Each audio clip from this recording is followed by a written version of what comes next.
Good evening, everybody. It's Tuesday.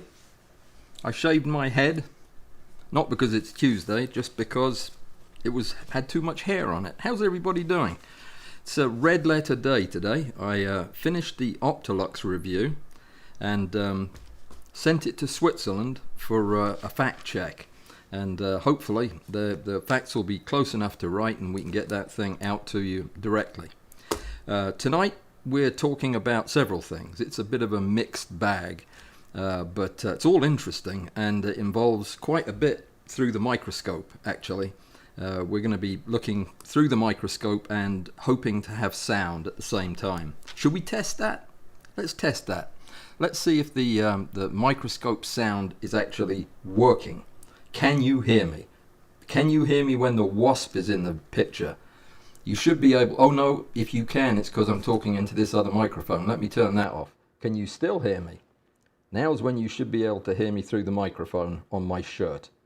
If you can hear me, say, yes, when the wasp was up, we heard you. Okay, let's get back to what we were talking about, which was this, nothing. I've got so much to show you and talk about and explain. I don't know where to begin. Where should I begin? At the beginning. This is a Presume week, meaning my Patreon followers and supporters get together on Saturday morning at 10 o'clock until noon and we talk about things. We have a very special Presume coming up this week. Two things we're going to be doing. The first is something similar to what's going to happen on Thursday at the second live stream of the week at the Macro Talk 2, which I'll explain in a minute. But in the second half, we're going to be talking about publishing, self-publishing, vanity press type stuff. That's important for another reason tonight, because somebody wrote a book and put me in it, and I want to show it to you. In fact, I'll do that right now. Do you recognize that picture? How about if I don't have it upside down? Now do you recognize it? This is Ingolf Kuntz, our very own Ingolf Kuntz. He wrote a book, a real book. And I'm in it at the beginning. I'm also in it at the end. And he's in it all throughout with some of the best pictures you'll ever see. And this got me thinking. What a brilliant idea for the holidays, which are, just around the corner. They'll be here in an hour or two. It'll be Christmas. You've got to see this book, and I'm going to show it to you on Saturday when we do the Presume.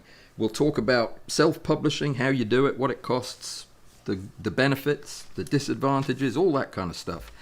And the other thing we're talking about is we're doing something of an autopsy on the competition. Something occurred to me this weekend as I was doing it. This competition now is so big when we have a popular theme like insects that we get 100 entries at least. This time it was more than that. And by the time I have narrowed it down to the top 10 and the honorable mentions, there's only 20 pictures we're talking about, and they're the good ones, the best ones. But most of the learning that's going to happens at the other end of the spectrum, where there are things that could have been done that would have elevated the picture and made it a contender, very possibly.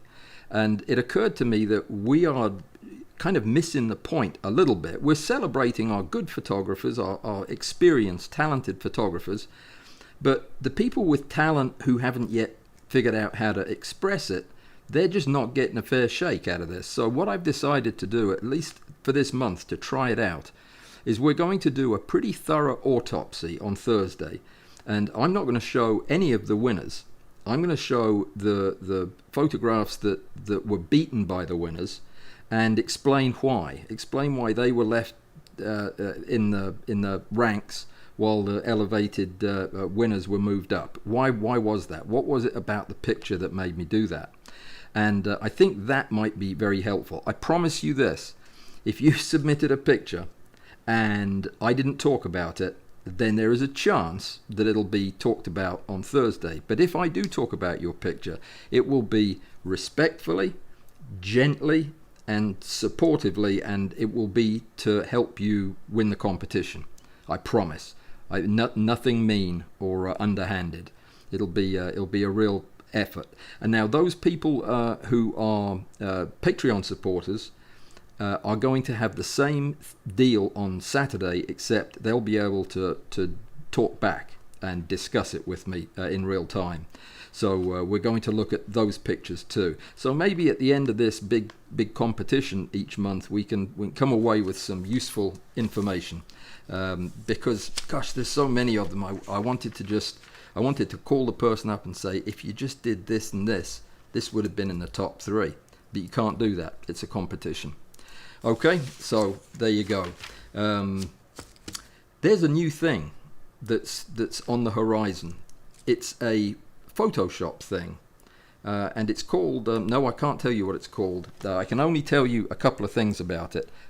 I'm doing it with Bud, or Bud and I are doing it. It's going to have a format that I can't tell you about on a day that I'm not at liberty to say, and at a time that is top secret for right now. So do you need to know anything else, or is that enough?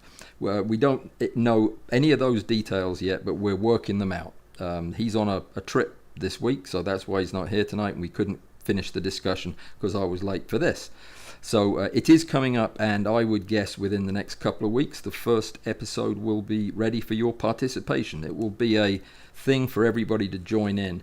I'm going to probably try to do something special for the Patreon folks, give them first dibs at getting a picture looked at to help them with the Photoshop, but it will be open to the public. Okay, that's going to be great fun.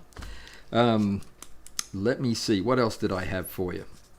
You did see the competition results. I am so sorry that was a long video. It was not my intent, and it certainly wasn't Joseph's intent.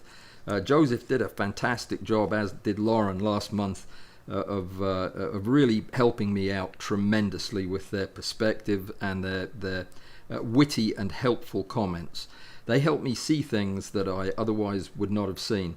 Nothing that they did moved you down in my ranking, but some of the comments that were made moved you quite far up in the ranking because of stuff I didn't see. So I appreciate Joseph's help, I really do. He's quite an expert at this. And let me circle back to the big question about the competition. You know that there has been a little bit of pressure, not pressure. Several people have suggested to me that we find a way to make it more even-handed, to give people who are new to macro photography a fighting chance of winning. That is absolutely appropriate, so long as it is done gently and slowly, and it's not a heavy-handed approach that just throws out the good photographers that we already have. I keep saying that as if the rest of you are not good photographers. That's not my intent at all. It's just we have some photographers that are standout brilliant, and there's just nothing else to be said about it. The thing is, when I handicap those people in the competition, I have to do it in such a way that they still have a chance to win too, because if we lose them, then the standard of our photography will drop, and that doesn't help anybody. You've got to be battling against a prodigious force if you're going to get better. So what I decided to do was, first of all, anybody who's ever won the competition or tied for first place, from now on only gets to submit one picture. Okay, one image at a time, unless I announce differently for a given competition. Everybody else gets to put in 2. And for the sake of those of you who thought you'd pull a fast one this weekend, nobody can submit 3 or 5. They're 2 numbers that will never be seen on this. No 3s or 5s. Yeah, but everybody else will get twice as many entries as you. And there is a second thing that I think I need to do. I'm gonna think more about this, and I'm gonna talk to my friends at Patreon, on Patreon, and see what they think, because it's going to take some volunteers to make it happen. I think I am going to select a co-judge, a guest judge, for every month, not just for the months that we have a VIP joining us. or a member of my family, which is even more of a VIP, I suppose. We're not going to just limit it to that, because there is no doubt that having a second judge look at these pictures results in a more even-handed settling of the ranking. And I have got to know your photography so well that the majority of you, I just have to take one glance at the picture and I know it's yours, and that's no good for a judge. So yeah, if I could ever get it to the point that I could just have the guest judges do the judging and tell me who won, that would be great. But for the time being, we'll do it as a pair. If you're interested in volunteering to be a judge, all you have to do is have a little bit of experience in entering the competition. You have to, let's say you have to have entered at least half a dozen of my competitions. Doesn't matter whether you placed or not, but having some experience would help. Yeah, get in touch with me. Give me your name, actually. Give Alistair your name, and I'll keep a list. And anybody who's interested in doing that, it will kill your Saturday or whenever we do it, whatever day we do the actual video on. And you can choose to be in the video or not. That's up to you. Yeah, it can be a long, drawn-out process if it's a big competition. So don't sign up unless you're ready to spend the 8 hours I spent with Joseph this weekend. Okay, all right, cool. So that's where we are with the competition, and I think that's going to make a difference. I know that it's going to make a difference. This mixed bag tonight came about as a result of one day last week. In one 24-hour period, 3 things happened that normally only happen randomly once in a year, say. And that was 3 things happened that changed fundamentally the way I do things in my macro photography. That's unheard of. So what were they, and how did it come to pass? Brief story, if that's all right. The first thing was at the beginning of the 24 hours, which was actually the evening of the day before. It was the day that I was meeting with my mentor and talking about all things macro photography. And in the course of the discussion, Rick showed a photograph that he had taken. I'm sure, if not already, it will be posted on PMN. Photomacrography.net. I'll put a link in the program description. I'll put a link on my website in the article as well. I didn't write it today, but I'll try to write it tonight. It'll have all the links and what have you in it, and it'll have a link to PMN. And if I can find the actual article, if he's written it yet, I'll link to that. But he took a photograph of a pair of what were they? Crane flies that had a chance encounter on a vine somewhere and decided there and then to just consummate. And he had caught sight of this pair in flagrante delicto flapping across his lawn. So as any self-respecting gentleman would do, he grabbed a net and went chasing after them. He eventually was able to subdue them and took their photograph. Just photographed the naughty parts, actually, at high magnification. And it was, without doubt, the sharpest, clearest, nicest macro photograph I have seen this year. And, well, that's amazing, you say, but what did that change for you? Are you now a crane fly photographer only? Not at all, not at all. What he had done was he had taken his Mitutoyo 10 times objective and he had short focused with it, meaning instead of using a 200mm tube lens, he used a 100mm tube lens, which, if you have an objective and lens combination that will even do this, it tends to reveal a sharper, more resolved image than you would get even with a 5 times Mitutoyo objective. It's sharper than that. In fact, it's a running joke that it turns out was started by Rick back in the Bronze Age, when he was overheard saying that the sharpest 5 times objective that he had was his 10 times objective on short focus. and that's to paraphrase, of course. He was speaking a different tongue back then, but that's what I decided to do that night. I thought, you know what, I'm going to try that. I've done it before, I've even taught it before, but I don't use it as part of my workflow. Why? I'm not sure. I guess it's because I've always had, for the 5 times objective, I've got a 2.5 times magnification that I love, which is my EL Nikkor 50mm reversed on a bellows. But I do have a 100mm macro lens that is internally focusing, and it's not half bad.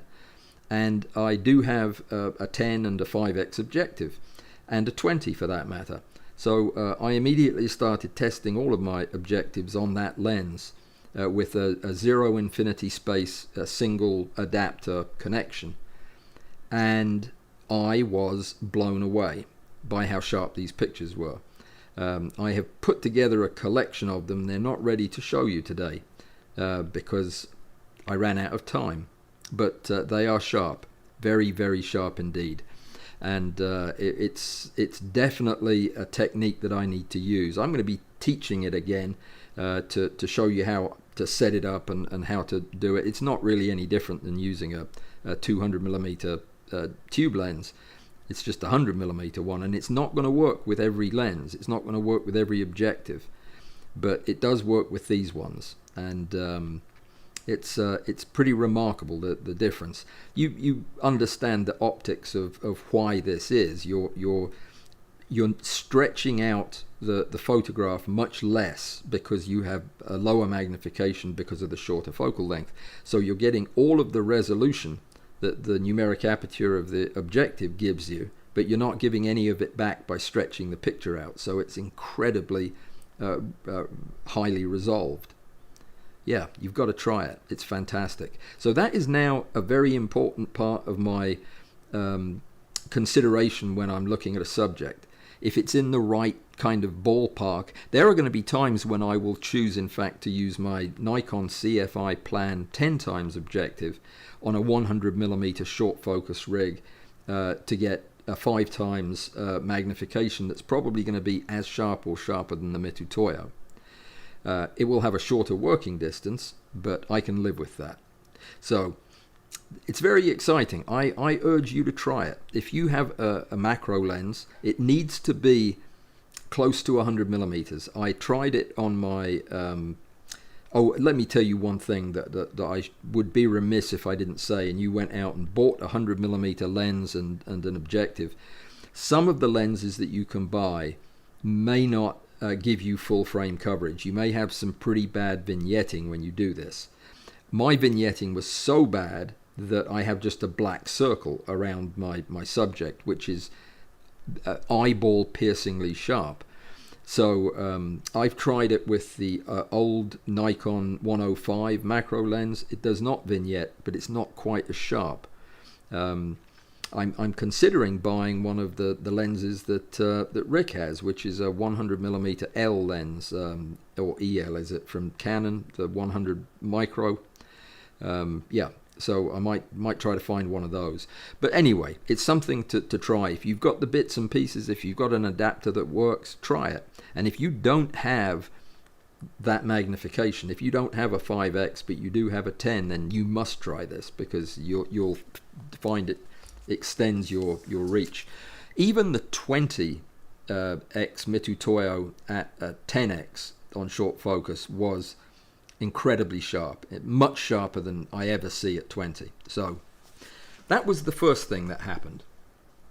The second thing that happened was I was sitting right here and preparing to take some photographs to use in an article. And it was not important that they be anything in particular, just nice bug pictures. So I turned around and went to my collection of bugs, only to realize that they were either gone or fallen apart or just not there anymore. I don't know where they go. I don't eat them or anything like that. But yeah, I didn't have anything, and those that I did have were really dirty. How does dirt get inside a sealed medicine bottle that's upside down? I don't know, but they were really dirty. And I was in a hurry and feeling lazy, and my water had evaporated from my washing dish back there. So I did something that to this day I'm not exactly sure if a thought went through my head, but I just reached for, wait for it, the Kroil. Yeah, the Kroil. It's a pink, foul-smelling liquid that was recommended to me about 17 years ago by Bud. He thought that I should use that because he had discovered it had restorative properties for the eyes, as well as a cleaning ability that was uncanny. And he's also discovered that it loosens joints. And all of this has happened over the months. And, you know, I have just never sat down and done it. I mean, I've splashed some on every now and again and not done a very good job of it, and then been disappointed with the results, so I haven't felt motivated to do it. But here I was a week ago with my little bottle of Kroil and a paintbrush and a dirty beetle, and I went to town on it. And I followed Bud's directions. I used such a small amount that you could hardly tell there was any on the brush, and I used a brush that you could hardly tell was a brush, because it doesn't have very much on the end of it. And this was actually the brush I used. And I only just dipped the tip in, and then I started stroking the eyes and the carapace, the elytra of the beetle. And everywhere I put this stuff, it instantly soaked in, which amazed me. I mean, it is a penetrating oil, but you think of that meaning it penetrates rust, right? It penetrates oxides. But this stuff is penetrating tissue, albeit dead tissue. And everywhere that I painted it, developed this sheen that gradually faded to not to a shiny finish, but just a lustrous finish, like a rich finish. And I took the beetle after I'd finished giving him a good wiping over, and I did his antennae and his feet and his mouth parts. Everything got a little wipe with the tip of this brush. I was completely unprepared for the result. I have since painted every beetle and every other insect that I have come across to try to get a feel for where the limits are with this stuff. And some things it makes look a little artificial, but most things it just makes look alive. And it has an effect on the eyes that is very similar, only of longer duration, than I see with Decon 90. Seriously. It's less caustic on the tissues than the Decon. It limbers up, temporarily limbers up joints on beetles. Now, a concern that I have is that eventually those limbs will fall off because they get really floppy. But my experience now has been that no, if you just wipe them with a wet paintbrush after you put the chemical on, just wipe off the excess, they'll still harden back in the new position. So they're good for posing. I've only been using it now for a week, and I've got a lot more testing to do. I want to use it on some live, not live while they're still alive insects, but freshly dispatched insects, to see if it works as well there. I'm very reluctant to try it on anything hairy. I don't like getting any liquid on anything hairy because you can never get it off again, but that waits to be seen.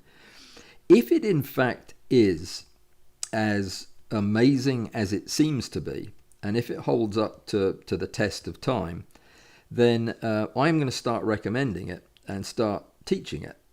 And we'll probably write some about it, because I think that this is reminiscent of back in the dark ages when WD-40 came out, and immediately people were wondering what this stuff is, because it does everything. I mean, it gets crayon off children's heads, and it gets rust off things, and you can get vomit off of car seats with it. Whatever it is that you need to do, WD-40 is the first thing you ought to try because it'll probably do it. This feels a little bit like that, only this is quite poisonous, so I wouldn't use it on your children's bubble gum in their hair. That was a good one when my kids did that because they both got it at the same time. Terrible that, getting gum out of a child's hair. Yeah, they were never the same after that. Anyway, I'm going to do a little demonstration this evening through the microscope. If I can get sound, I'll show you what I did, just in case you want to try it. Kroil is the second most expensive substance on Earth after antimatter. Antimatter costs incalculable trillions of dollars per gram. So this is a fairly good deal compared to that. It's only $22 for a tiny little can. It's ridiculously expensive, but it's like there isn't anything else that I'm aware of that does what this does, whatever it is that it's doing. It's very poisonous. You shouldn't breathe it, and you definitely shouldn't be smoking a cigar when you open it because you'll blow up, I'm sure. Yeah, so shall we go over there and try that, and then I'll circle back to the rest of what we're talking about. I'm very anxious that I'm going to lose sound. Let me see if there was sound earlier. Oh, I've also lost the thingamajig, the what's that chat thing that we use, Alistair? It's not working. I turned it on, and I've got invitations from lots of young Chinese ladies who would like to marry me, actually. And I haven't answered all of them yet, but it's somehow pushed our chat thing completely off the screen. So let me see if there was any mention of sound. No. Does it help with cataracts? No. If we're still talking about this stuff, I wouldn't put it anywhere near your eyes. No, I'd wash your hands afterwards too. I mean, I would treat it as, if it's penetrating into the hard exoskeleton of a bug, it's not going to have any trouble getting across your cornea. And I have a feeling that anything that smells like this has got to, at the very least, cause hemorrhoids. It could cause worse. I don't know. But that's another place that I wouldn't put it. Could you, Alistair, just give me a thumbs up in the regular chat to let me know that the sound was okay? Russ asks, 135mm 2.8 perhaps. Yeah, if it's a prime lens, then you're good to go. At 135, it is going to give you more magnification. It's not going to be, of course, 5 with your 10. It's going to be closer to 6. But 135 is a very common length to short focus. Amy says sound is good. Sound is good now, Amy, but I'm concerned about when I switch to the microscope, which is now.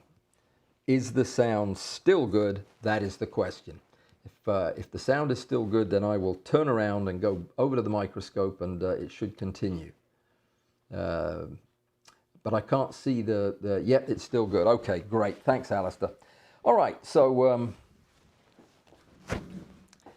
here we are at the microscope, and I still don't have the adapter that I need, but I will just be doing this watching the same way you are. I have a wasp with no rest of the wasp. Hang on, let me get him figured out here. It's a partial wasp. It's the head of a wasp. It fell off, and here we go. It fell off, and I've been using him as an example for various things. All right, now we have a beetle in focus. Let me just check to see if there is still sound. Lower level. Sound is good, but a little low. I'll just try to speak up. Okay, good. All right. So we'll go ahead first, because I'm also going to, while I'm over here, I'm going to show you a couple of crystals and something amazing that I caught a glimpse of this week. So there's 3 things we're going to do. But anyway, seeing as all you have is the microscope, I'll show you the bottle of liquid. There it is. It's just a squeezy bottle with a little bit of this pink liquid in it. And I am going to dip the tip of this brush into the top of this bottle and just take the, I don't think I can show you this, but I'll show it to you when I bring it out. That's it there. That's all, hang on, let me figure out where it is. There you go. That's all I've put on there. It's only enough to cover the ends of the bristles. And we're going to start with our little wasp. We'll increase our magnification. And you're going to see this stuff jump right off the brush and disappear through the tissues. I hope. I mean, that's what happens when you're looking at it through the microscope anyway. Now, I don't have the benefit of the microscope. I'm going to touch his forehead first so that some of it spreads out. Gosh, that's so much. That's probably enough for the whole beast right there. But what I'm going to do is just ever so gently paint the eyes, both of them. And I'm just passing the brush over, and I'm picking up any leftover fluid and just dragging it onto surfaces like the antennae. And you'll see that anywhere it gets absorbed, even on extremities, on appendages, they take on this sheen. I'll try to remember to show you at the end. I probably moved him out of the view there, sorry. So I'm going to put some on his thorax too. See how it spreads? Just amazing. This might have been about 10 times as much as I needed. I'm still a neophyte and maybe a bit too aggressive with it. But you can already see the way that eye now has kind of come alive and it's picking up catch lights. Even the little ocelli do the same thing. You give them a wipe, they miraculously pick up the dirt, but you don't have to wipe the brush. It just it sticks to the brush, but not to the things you're cleaning.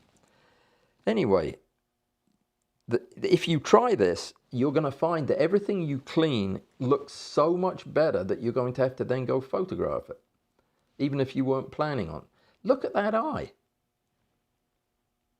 You just have to take my word for it that this head, which has been on the end of a stick sitting on my desk for about a year now, should not be that clean and shiny and pretty. But it is. All right, how about the beetle? He's vibrating kind of badly. That's my fault because I put him on the skinny sized pin. I'm trying to show you his head. All right, we're going to do the same thing with the little bit that's still. I haven't put this in any new liquid. I'm just going to use the molecules that are left clinging to the brush.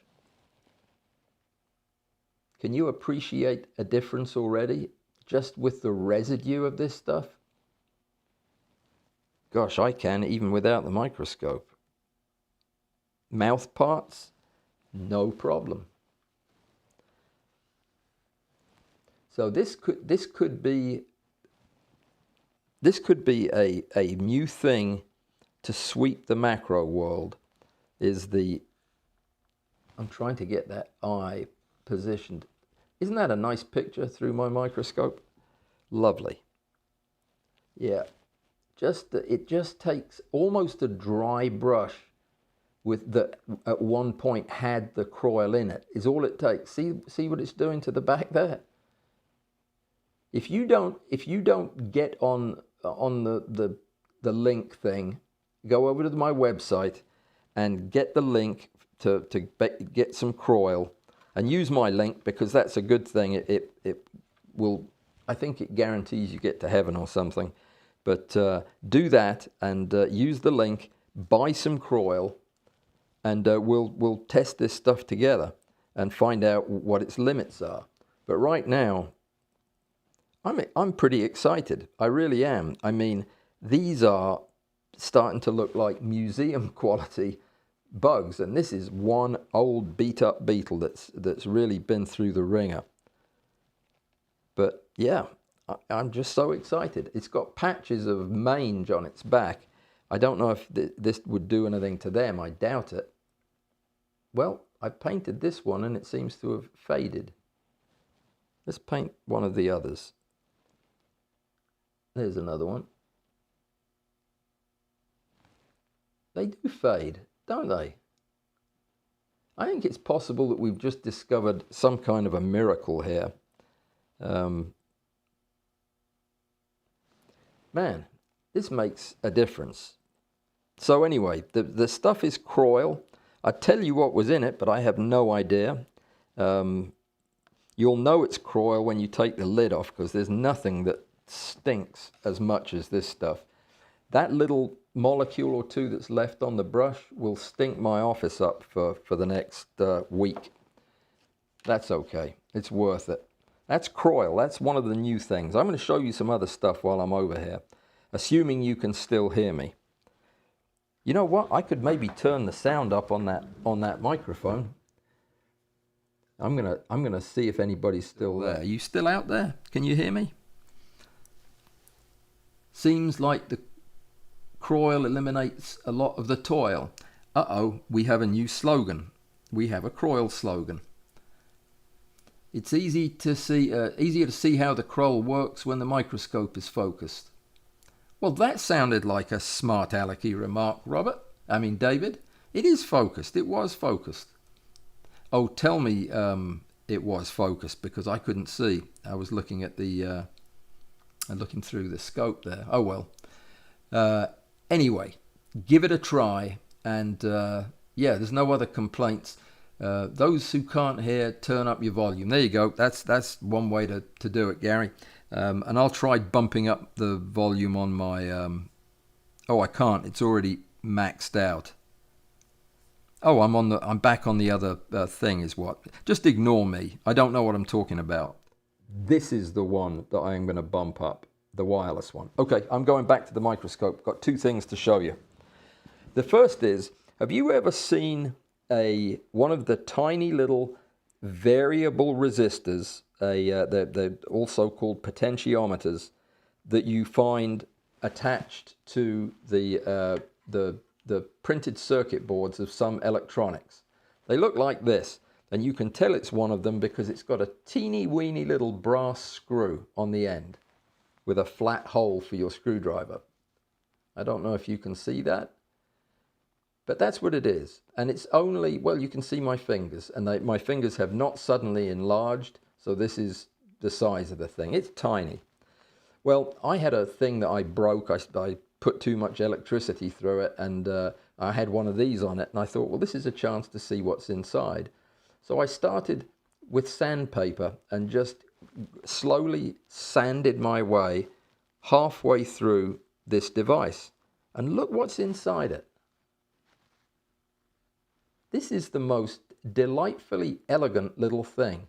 It's a screw, and this screw is what you turn with the screwdriver, and as you turn it, the wheel turns, and it's got a wiper on the bottom that changes the resistance as it turns through about 100 degrees in either direction. Isn't that something? Yeah, that's the guts of the thing underneath there. I don't know what I broke, but yeah, so that's all it is. It's a variable resistor, and it's driven by a screw, and it's just so pretty on the inside. I thought I'd show that to you. I'm going to do another one and try to get it nicer than this so that it will actually work. But yeah, you can see the screw turn and the ring turns. Fantastic. I enjoyed that. Nothing quite like destroying electronics. The other thing I wanted to show you was crystals, because I have found my two new favorite crystals. The first one is vitamin C mixed with vanillin, which is the ingredient in vanilla, and what else? Water. So it's vitamin C, vanillin, and water. And I have to find the actual correct crystal to show you, because depending on how much water is in it will determine how the crystal forms. But there are a couple in here that are breathtaking, and I want to show them to you. I think this is the first one. I'm going to have to look through the scope to be doubly sure. No, that is not the one I wanted to show you. So just bear with me. It'll take me a minute to find it. I do a lot at one time. I put all of these dozens of spots on here so that I've got lots of crystals to look at. Let me find the one that wowed me earlier. I think that might be it. Let me zoom in on it. I know we're out of focus, but that's while I find the thing. Nope, that's not it, but it's closer to what I'm looking for. This is one of them that's got more vitamin C in it than the other chemicals. Lovely, isn't it? Those fake pyramids all over it. Very, very nice. It's not very well extincted, but yeah, that's not bad. But that's still not the one I wanted to show you. Let me keep looking. There it is. All right. I'm pretty sure this is it. It's not. It's not. It's very similar, though, the way it's got that parting down the middle. There's one like that that has an internal structure that will just blow you away. And I've just got to find it. Bear with me. I should have put an ink pen mark. There it is. There it is. If you drink whiskey, you might recognize this from a bottle of Dalmore, because it looks just like that thing. All right, so I'm going to now zoom in as far as I can and then focus this. And I want you to look at the structures in the middle. I hope you can see what I can see through the microscope, but they are twisted helicoids or helixes that all start at the base where the thing splits and head to the north. And they're all twisted around one another in a very orderly structure. I have never seen anything like that. And that is from a mixture of vitamin C and vanillin. Is that not just breathtaking? I hope you guys can see that as clearly as I can through the scope. It is beautiful.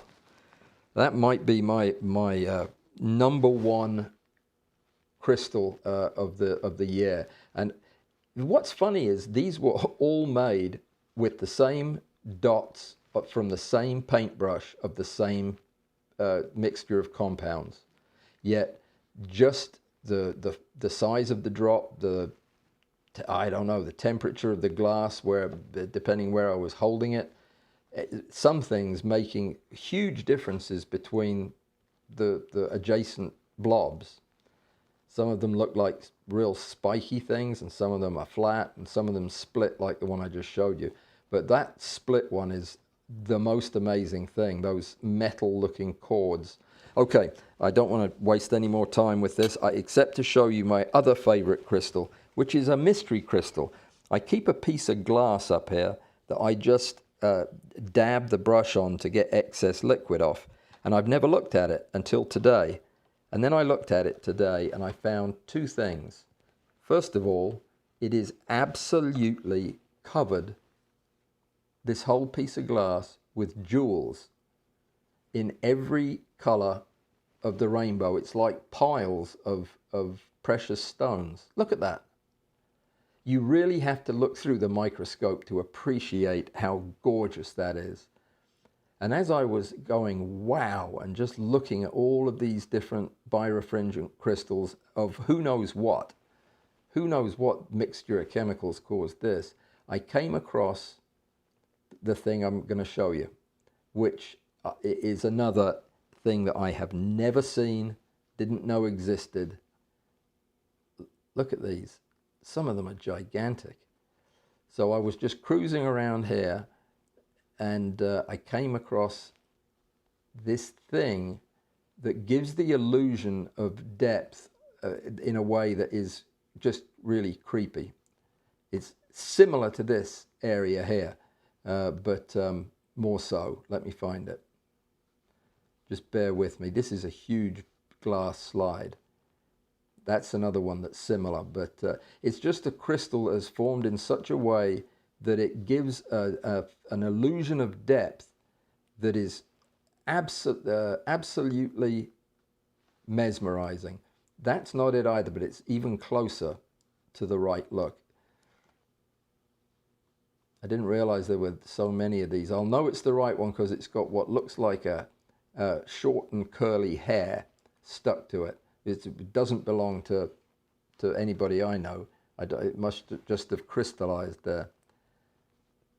I know that this is taking longer than it should, but it'll be worth it when you see this thing. I'm not going in a very clever order. I'm just, maybe if I look through the scope, and yeah, that's what I'll do. So you'll be out of focus for just a second. Chat amongst yourselves while I find this thing. It'll be worth it. It will be worth it.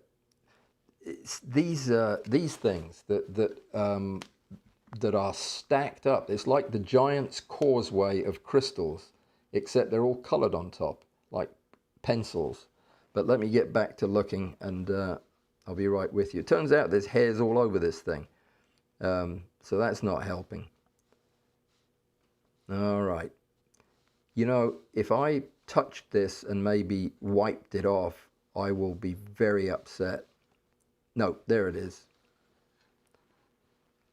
So I'm just finding that the right angle to view it. I think this was how I came across it. Okay. All right, let me focus and zoom in. So look at the way that this crystal has formed.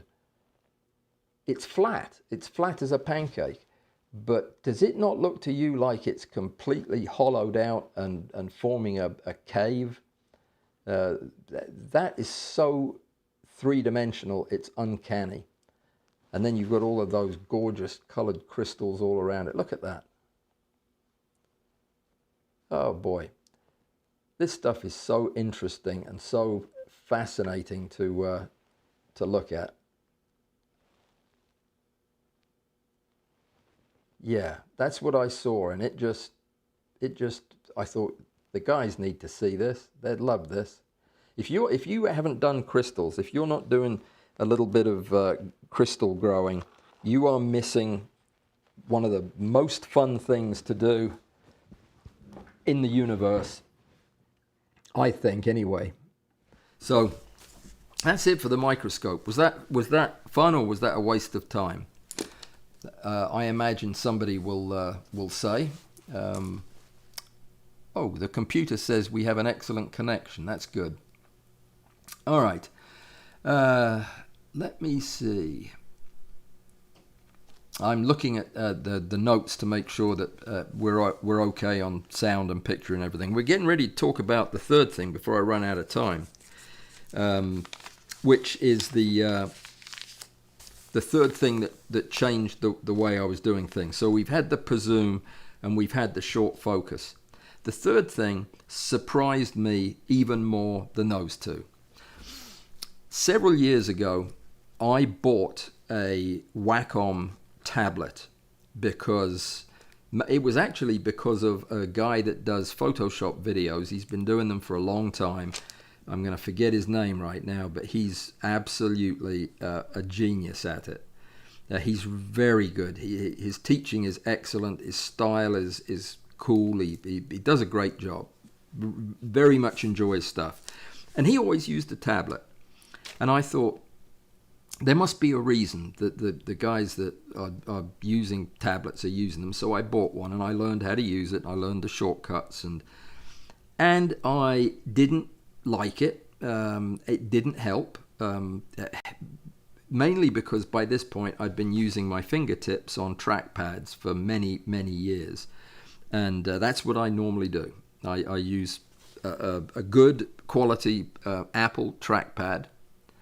And actually, this was what kind of tipped the balance. The trackpad on my MacBook is very good, and I can do some very accurate editing with a fingertip because I know just how to do it now.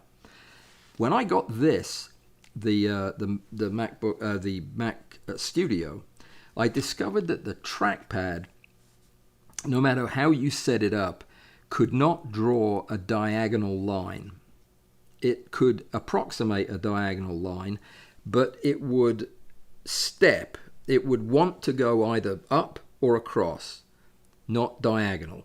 And this sounds crazy, but when I was doing very fine edits just with the tip of a finger, trying to follow a contour across the page, I couldn't do it.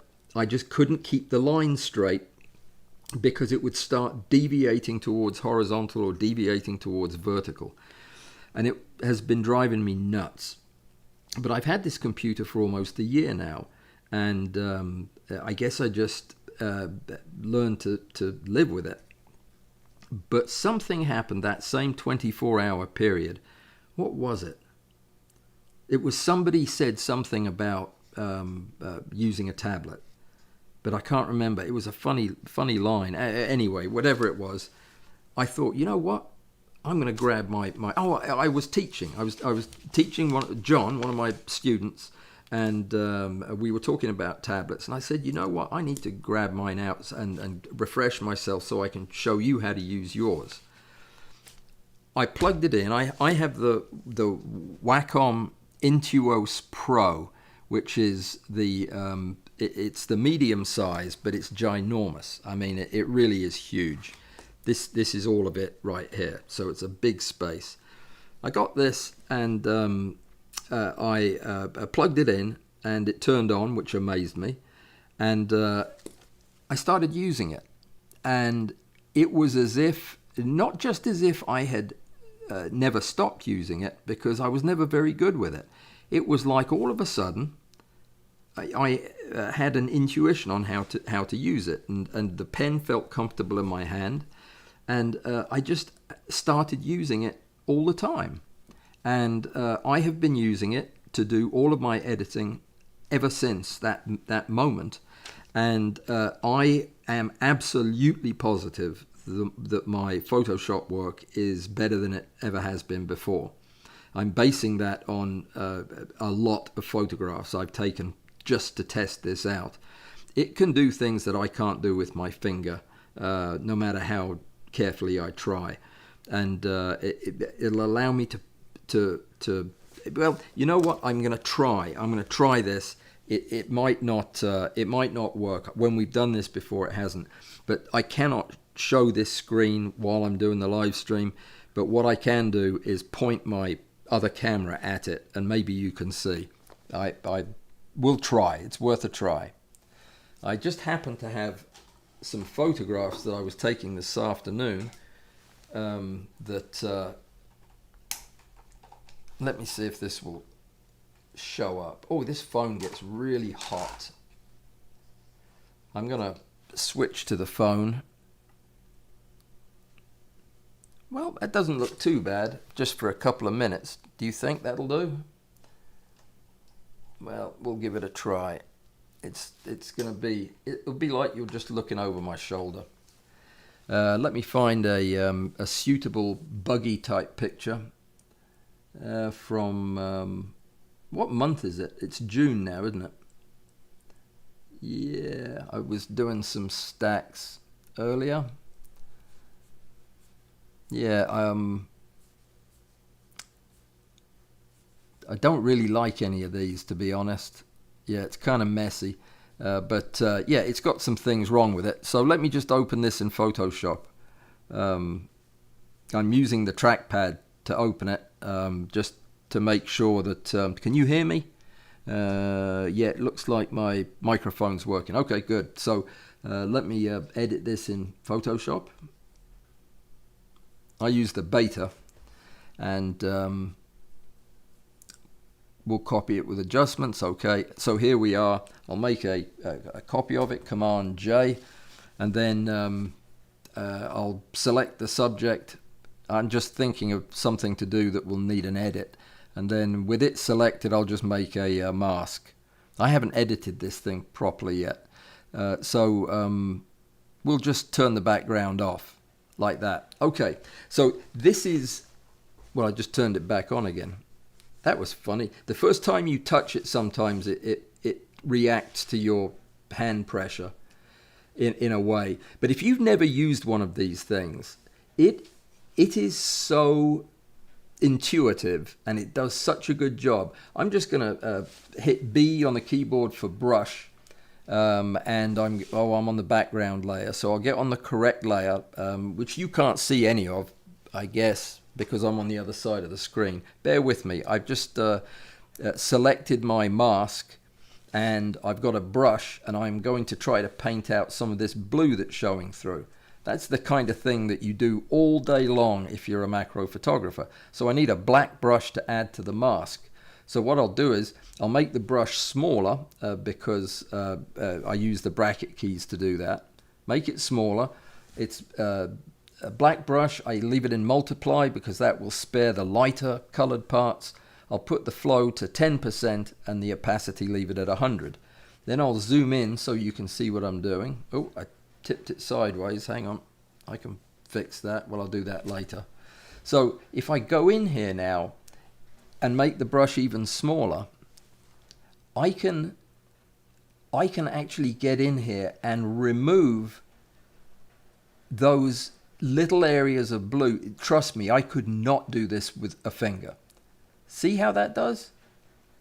This is something else. If you have never used a stylus and a tablet to edit in Photoshop, you need to get your hands on one and try it, because this is a game changer. I cannot believe that I have not been using my tablet all this time. Let's say you were doing something else and you needed to put a hair in. Maybe you ran out of hairs. Let's put a background behind this so we can see it.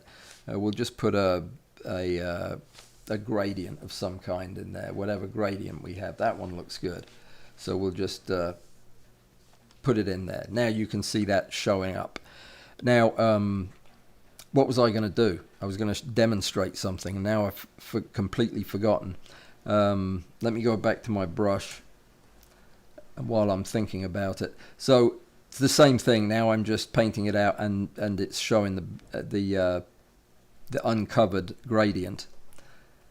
So what was I going to show you? Oh yeah, I was going to say you needed a hair. For some reason you chopped off a hair and you can't get it back for some reason.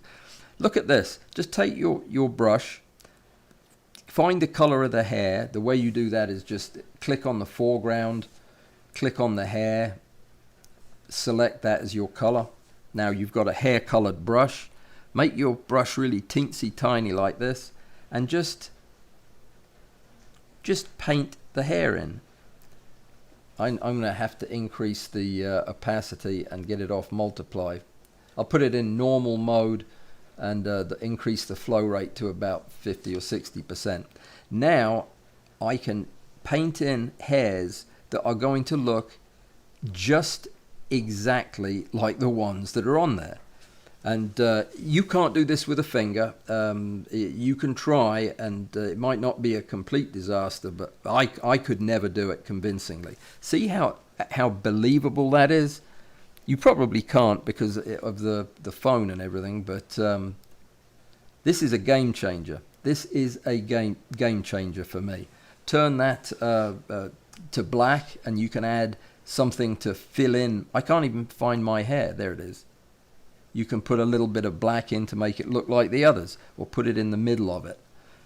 Just amazing stuff. So that's all I wanted to show you and explain that this is just, it doesn't happen this way. That I pick up a piece of tech that I have used 15 times before. I've tried to get used to it and just couldn't do it. It just wasn't saving me any time or stress. And then I pick this thing up, and all of a sudden, it's like it belongs in my hand, and it is the most powerful tool. I've using it for everything. Using it in Photoshop, Lightroom, using it in Zerine to retouch. It's probably better at that than anything else. So I thought I'd mention that. I thought it was interesting that something so obvious would turn out so differently. Anyway. Boy, we covered a lot of stuff, but you know, I didn't really get into any of the heavy stuff I was going to talk about. But you know what? It was nice to have a day that wasn't heavy. Did I tell you I finished the Optilux video?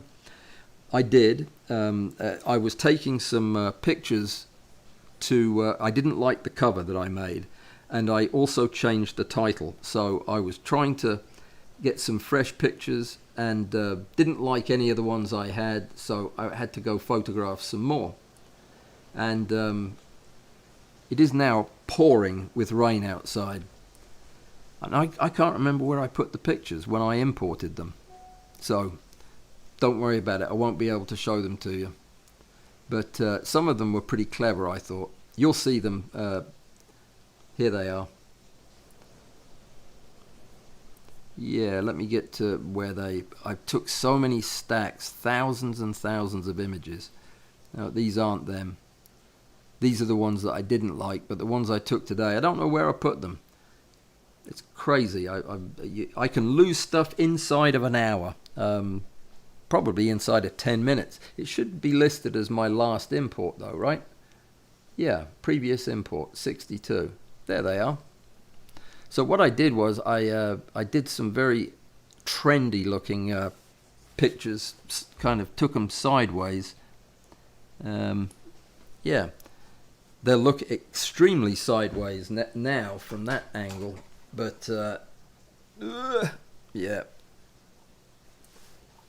I do like getting creative with some of these product shots. I thought some of these were quite nice. You'll see one of these on the I focus stacked that one. I was trying to find a way to photograph it where you could see all the different parts, but in a way that was not traditional. Yeah. And that's definitely what that is. Very non-traditional. One of these will be good. Anyway, that's what I was doing this afternoon. And yeah, I'll get to use my stylus this evening when I edit these and get them all prettified up. So let me see.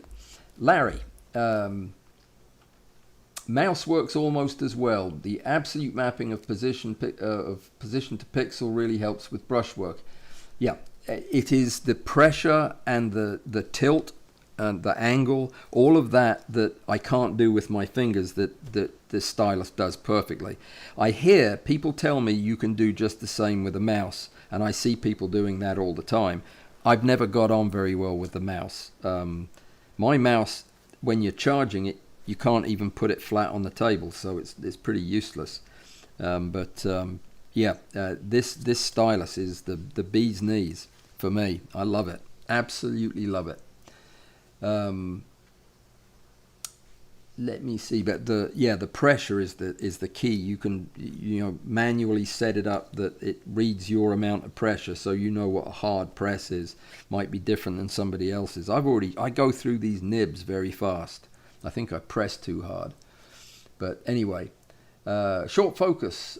If the field drops to a smallish circle and you have to enlarge more to process, what's the gain? Well, there isn't, but that's not the idea. Is you find the lens that does not give you a tight circle. I only started doing this, going through all the lenses to check them a few days ago, so I haven't decided what I'm going to use yet. Probably the best option will be the MC105, quite frankly. But yeah, there wouldn't be if you had to enlarge the thing to view it, then yeah, you would lose the resolution. But like if you're using the lens that Rick has, you don't have a vignette, and you just have a doubly sharp half magnification picture that's gorgeous. Very good. Russ, thank you. You always leave a compliment at the end of these things. I never get to thank you for it because I'm already shutting the thing down. But thank you so much. I appreciate it. I enjoy doing these things immensely. They're great fun, and yeah, I need to get back into making more videos though. Now as this Optilux thing is hopefully in the rear view mirror, I can focus on some other projects that I want to be doing. So if there's anything you really want to see in a video, if there's anything you feel like I've neglected, please let me know. Just send me a one-word message and I'll know what you're talking about. But thank you everybody for coming. Thank you to my Patreon supporters. If you want to be a Patreon supporter and have me say glowing things about you because you give me some money every month so I can pay the rent, then all you have to do is go over to Patreon, www.patreon.com/AlanWallsPhotography, and that will get you to my homepage. They'll take your money in a almost painless way, and that will helped me enormously. That's it. That's all I have. I've said everything that I need to say. We're going to be autopsying the competition on Thursday, and then something similar on Saturday, but different. Similar but different. I'm trying to think. Anything else? Anything else I'm supposed to be telling you? I don't think so. No. You know how many of my people that like my stuff enough to actually sign up to on YouTube, you know, that check the box. What's that box called? You can tell I don't do it very often. The subscribe, yeah, where you give a thumbs up and subscribe. I have 22,000 people who've hit that subscribe thing, and the largest number of Patreon supporters I've ever had was 220. That is 1% of the people that check that box. So yeah, you'd be in very special company, and I'll learn your name, we'll talk in person, and we'll become friends. That is a drawback, right? So maybe you should just hang on to your money. I'll see you guys on Thursday, if you don't see me in a video before then, and whatever it is I'm trying to think. Oh, I just remembered. It's too late. We're finished. Discord. Have you heard about the things that are happening at Discord? Talk to Larry, but it's amazing. We're linking everything together. We have now a forum over on Discord where you can ask questions or ask make an inquiry, and it'll stay in the same threaded conversation until the end of time. So it will become a resource. If you have a question or a comment or something you want to share, go over to the forum on Discord and we will learn it together. But this is going to be different than the regular Discord. This is Discord for old people who want to just talk in a conversation. Now you have that, and it'll be searchable, and you can also go, when you're on Discord, you can now look at my website and look at my blog posts and stuff like that. They'll be on there. Isn't that amazing? Larry did that. He invented all of the computers and everything that made that possible. So thank you, Larry. Thank you, Patrick, who helped him. And yeah, it's good stuff. I'll see you guys on Thursday. Take care, stay safe, and be well. Good night.